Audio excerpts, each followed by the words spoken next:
Yo, what is up everybody, and welcome back to another Madden 15 online game. Today we have the Baltimore Ravens and Pittsburgh Steelers. Their rivalry goes without saying. The hard-hitting rivalry that is the best in the NFL right now, and it's being carried to the playoffs. It's the 3 seed versus the 6 seed this year, and you know, the Steelers don't have Le'Veon Bell. He got injured in the Bengals game last week, and that's been a dominating headline. The Ravens, meanwhile, just squeaked into the playoffs, and once you get into the playoffs, anything can happen. So naturally, the Ravens go into HEINZ Field and take down the Steelers. The first time they've done that since, you know, they relocated from Cleveland to Baltimore, as my opponent takes a deep shot for Steve Smith on third down, but Smith is not able to come down with it in double coverage, and he has to punt the ball to Antonio Brown, trying to get a punt return touchdown with him. But we'll settle for that, and we'll settle for a Heath Miller catch on first down, but you know, obviously for the Steelers, didn't work out too well IRL because the Ravens pretty much handed it to them. I mean, even if Le'Veon Bell plays, who knows if the Steelers actually win that game. The Ravens look pretty dominating with their front seven, mainly their front four. They didn't even need much of a pass rush to come through with that win. And, you know, Steelers, they look like a team that got taken out their own misery, because even if they did beat the Ravens somehow, I don't know how far they would have won the playoffs, you know. It's just teams with, I don't know, it's just they just didn't look like a complete team. Their defense still looked a little bit messy and stuff like that, and they didn't really get much pressure. Right now in this game, though, we're trying to make the most out of it here. Of course, we're not going to play with Le'Veon Bell, because we're trying to simulate how it happened in the real game here.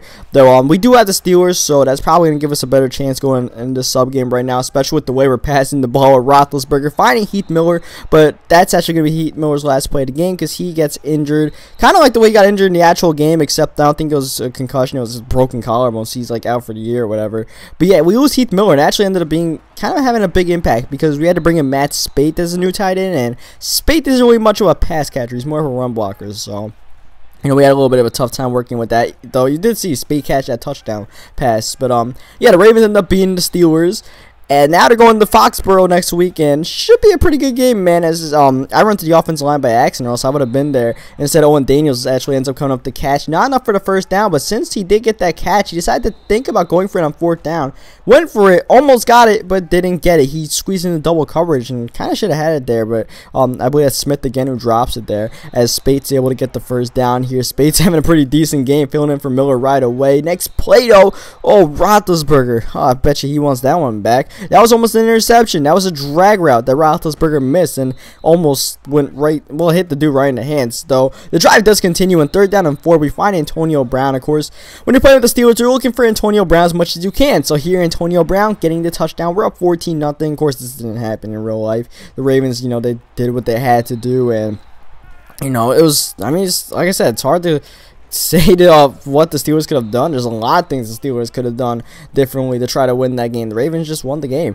Though next week, I don't know who wins in that game in on Foxborough. And then the other game today was the Panthers and the Cardinals, and the Panthers should have won that game in the first quarter. Instead, that Burwin guy, I don't know, the number 11 for the Panthers, who was like doing the all-time worst job like returning punts. All he had to do was catch the ball, and he couldn't do that. As Torrey Smith catches that ball in double coverage there. Eventually, one of these random shots my opponent was taking downfield ended up actually working, since we're playing Madden 15. But yeah, as Ike Taylor drops the pick. The Panthers, they should have won the game early on. The Cardinals, they're just so injury depleted. You know, Darnell Dockett, Darrell Washington out before the season even starts. You lose Carson Palmer midway, even Drew Stanton. The fact that we're, you know, saying Drew Stanton could have helped them, that's how bad the Cardinals thing was. Their injury problems. As you saw, he went for he ended up getting the field goal out of that drive as Josh Harris is breaking tackles out here. But yeah, you know, then the freaking punter, their punter was injured. Like Zaspid or whatever was, I don't know how to pronounce his name. He was injured, and they got to bring in this Butler dude who, good lord, the only thing worse than Winley was Butler. That dude was punting like, dang, he could have pulled some dude out of college, and he would have been able to punt better than Butler, I would hope. But yeah, it was just all those things combined. Eventually, it took the Cardinals out. Even though the Panthers were kind of trying to give that game away, Cam wasn't really too great. He wasn't really on point, and you know, the Panthers special teams, like I mentioned, they were kind of trying to give the game away. Cardinals like, nah, you can have this. And eventually, that Ted Ginn injury kind of killed them. That's the one thing they didn't need, a turnover in that game, especially in that good field position. And Ginn did that. And even though Cam kind of gifted them another turnover with that fumble, They still blew it anyways. Literally threw the interception. Kuechly and Thomas Davis both had hell of a games, man. And by the way, this is a pretty big sequence here because first we dropped the pass with Spate, and then on the next play we dropped the pass with Palmer. And we got no points out of that drive. We easily could have had 3 out of it because the clock runs out on us. And that's where the Heat Miller injury comes back to bite because Heat Miller's probably catching that first pass. And then Palmer wouldn't even be in the game to drop that second pass. This second down inches becomes third down inches, and third down inches becomes fourth down in inches. So in a game we completely dominated. Here we are, fourth and inches, going for our own 30-yard line, but we do get it. Fullback diving, Whitwell Johnson getting the first down there. That could have been a play that completely flipped the game there. And, you know, he ends up not coming up with the stop there. But this play ends up flipping it anyways. Sizzle on the big-time hit. Matt Elam on the recovery. And Elam a chance to take it all the way. But Spate's able to hit him while he stumbles down to the ground. But nonetheless, a new first down at the 40-yard line. Good field position for my opponent to at least get a field goal here to make it a one-possession game again. But instead, he loses 4 yards on that rush. Third down and 13 coming up. He tries to squeeze an out route in double coverage. And my dude was basically like playing like Ryan Lindley out here. He wasn't really doing too good. I mean, no offense to my opponent. He's a subscriber and all, but I think he can tell you this was not one of his greatest games out here. So because of that, we get the ball.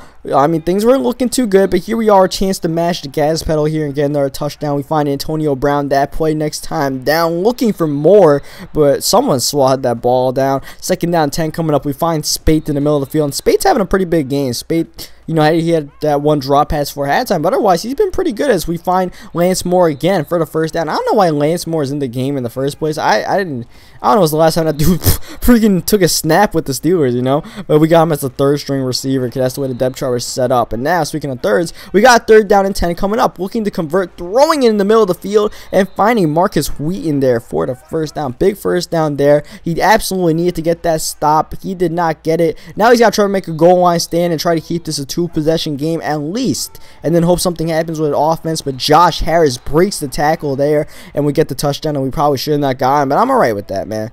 I'm alright with getting ourselves a 21-3 lead. That's all we needed. Once we got that touchdown, we're in pretty good control of this game as he's just continuing to take deep shots for Steve Smith right now and didn't get to go. And I actually tried to play this Baltimore Steelers game twice, man. The first time I played it, the final score was like 52-3 or something like that. And I'm like, I'll try to bring you guys a better game. And this ended up being the better game as he hits the stick route here to Jacoby Jones. He's trying to get a drive going. He needs this drive to go to keep his game alive, but we just completely bait that with Palomalu. I was waiting for him to come back to that angle route there. I knew he ran that earlier third down when I thought I could bait it, but I ended up running to the offensive line or whatever as we run the flea flicker to Brown, but Big Ben overshoots the pass again.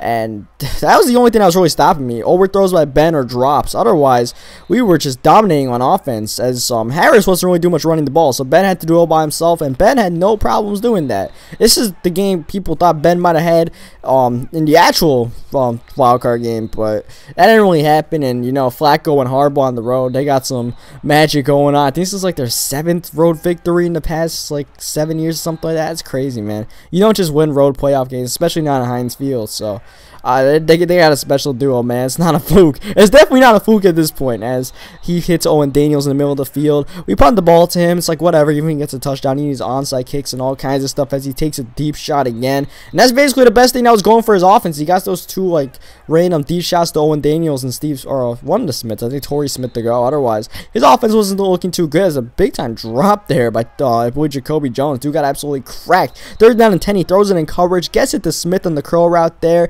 Still a chance to get, you know, a touchdown for pride's sake, I guess, as he chucks it up deep for Marlon Moore. Moore drops the pass. He's just continuing to take these shots downfield, and that's pretty much the offense. And that time, he actually makes the good read, but Flacco just straight up misses the pass there. Third down and 10 coming up, and the pressure from James Harrison. That's kind of the problem with the Steelers, though. James Harrison was their best pass rusher. You're not going to win too many games in the playoffs, especially with like 38-year-old James Harrison or Harold. I don't know. He might be 34 years old, but either way, dude's got a lot of miles on him, and he's by far the best Steelers pass rusher, which is, you know, not exactly the way they intended to start the season, considering he wasn't even on the team to start the season. As we get the touchdown with Josh Harris there, I wasn't exactly meaning to run up the score. I was going to run that screen pass there, put on shoe clock. I accidentally forgot to put shoe clock on the previous play, but once I got that juke move, I'm like, you know what? yeah, juke move like that, you might as well score the touchdown. That's what I did there, and we end up going up 3-28. I don't think this dude minds though, because usually when I play these sub games, it's like people call timeouts whenever I try to kill the clock, just so they can get the ball back. So I guess people don't even mind. Like they're okay if I run up the score on them, you know. I don't know. Either way, I try not to. So we're getting this catch here with Brown, but we're not going to take too many shots downfield. We're just going to run the ball here and pretty much kill this game out. Come through with the win and do what Steelers fans wish happened in real life. So hope you guys leave a like on this video if you enjoyed it. Subscribe for more Madden 15 online games. I'll catch you guys next time where we go over some more of those wildcard matchups tomorrow.